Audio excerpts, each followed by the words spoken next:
Hi everyone! Welcome back to my channel, and for today, update ko kayo sa mga mangyayari ngayon sa walang hanggan. Kahit wala ang ABS-CBN, pansamantalang nag-close sila, so nakakalungkot naman talaga. At wag naman kayong mag-alala kasi babalik naman yan. So, kung hindi ka pa nakasubscribe sa aking channel, please subscribe and click the notification bell. So, ayan guys, itong si Daniel ay pumunta or nag-dinner sa bahay ng pamilyang mga Montenegro. Kasi inanyayahan siya na doon na siya mag-dinner at pumayag naman ito, at itong si Emily ay nangangamba dahil nga baka tratuhin ito ng hindi maganda itong si Daniel doon sa bahay ng mga Montenegro. At nagkwentuhan silang dalawa ni Manang Henya tungkol doon sa pag-dinner nitong si Daniel doon sa bahay ng mga Montenegro. At pagpunta doon ni Daniel, pag dinner doon, ay winelcome agad siya nitong si Joanna. Si Joanna ang unang bumati sa kanya na welcome kasi Montenegro ka din pala. So, nabibilang din daw siya sa mga Montenegro, sabi ni Joanna. At itong ito namang ito namang si Nathan ay gusto makipagkamay kay Daniel bilang pag-welcome dito sa kanilang bahay, sa kanilang dinner. Subalit ay medyo may patama yung pananalita nitong si Nathan. So, nakipagkamay dito si Nathan at yon ay na-welcome din siya ng ibang miyembro ng pamilya. So, nag-aya na itong si Marco na kumain na sila, at yon ay kasabay na pumunta sa pagkainan itong si Joanna at si Daniel. Kumbaga inalayan siya ni Joanna. At ito naman si Nathan ay patuloy pa rin nakikipagkompetensyahan dito kay Daniel. May sinabi nga pala itong si Nathan na kung po pwede niya na daw tawagin itong kuya, itong si Daniel. At sabi naman ni Daniel ay hindi na, okay lang na Daniel lang yung kanyang tawagin dito. At yun ay patuloy sila sa pagkain.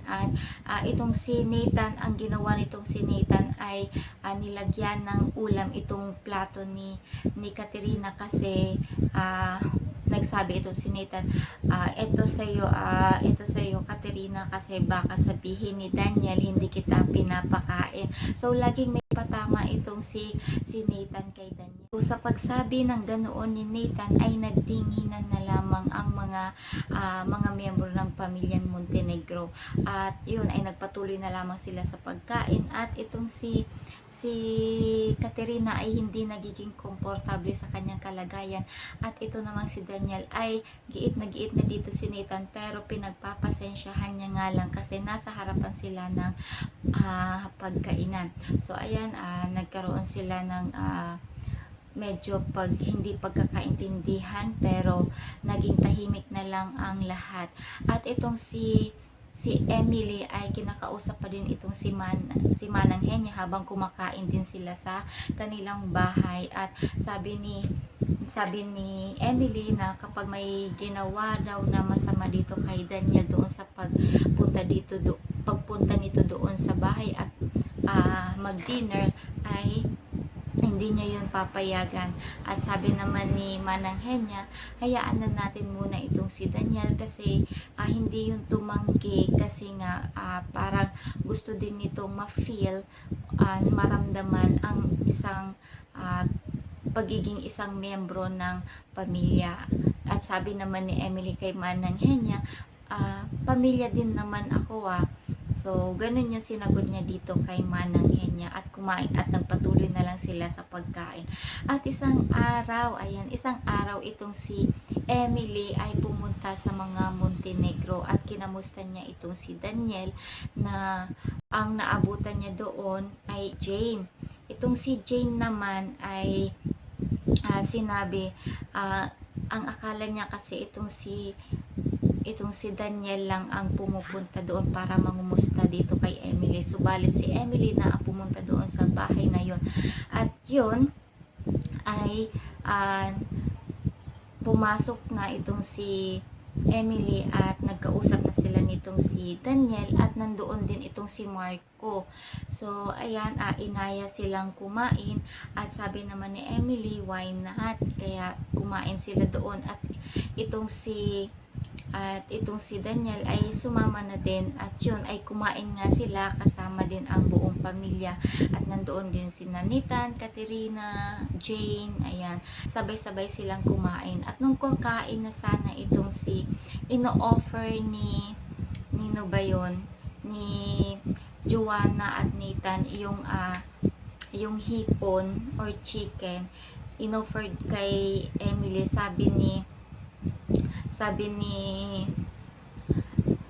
ni Marco ay wag yan kasi bawal yan sa kanya. So tumingin sa kanya itong si Jane at napaisip dahil alam nito kung ano ang bawal dito kay Emily. Ayan, sabi kasi ni Marco bawal yan sa kanya at nagtingin na naman ang buong pamilya. So parang napaka-unfair or hindi maganda ang nararamdaman nitong si Jane. At ayun nga ay sabi nga ni Marco, chicken na lang kasi mas okay daw yun kasi hindi yun bawal kay Emily. So ayun guys, nagkumain doon at hindi naging komportable na naman ang iba doon. Itong si Katerina ay nag-decide na bisitahin ang puntod ng kanyang daddy. Kaya naman sinabi niya ito kay Nathan na gusto niyang bisitahin ang puntod nito. So, itong si Nathan ay hindi naman ito nag-atubili at hindi naman siya tumutol sa desisyon nitong si Katerina. Kumbaga, inaano niya pa ito, sinusuportahan. Kaya naman naging masaya itong si Katerina dahil pumayag itong si Nathan. At itong si Nathan ay may plano naman. Gusto niyang isama itong si Joanna. Kaya naman ang sabihin ni Nathan dito kay Joanna na kung gusto nitong magbakasyon ay excited pa nga itong si Joanna na sumama. At naisipan ni Joanna na kumbidahin din itong si Daniel. Kaya ganoon na lamang ka-excited itong si Joanna. Kinausap niya itong si Daniel na kung gustong magbakasyon, gusto niya kasing isama ito sa bakasyon. At ito namang si Daniel ay napakaseryoso. Pabalik na daw siya sa opisina kasi nga marami pa siyang gagawin. At sinabihan siya nito ni Joanna na grabe ka naman, napakaseryoso mo naman. At gustong gusto kasi talaga ni Joanna makasama itong si Daniel. Kaya yun yung aabangan natin kung sasama nga ba talaga itong si Daniel sa bakasyon na hindi niya pa alam kung saan yun magbabakasyon. Kapag nalaman kaya ni Daniel na siya ay pupunta sa dati niyang tinitirhan at kung saan sila nagkasama ni Katerina mula noong bata pa sila hanggang sa nakagraduate siya, at doon marami silang alaala na kung saan itong si Katerina at si Daniel ay doon din sila nagbuo ng isang kwento na naging sila. At babalik nga ba talaga ang lahat ng alaala sa kanila. So ayan guys, yun lang update ko dito. So, thank you so much for watching, and this is only a review and reaction and a theory. So, kwento lamang po ito, and thank you so much for watching.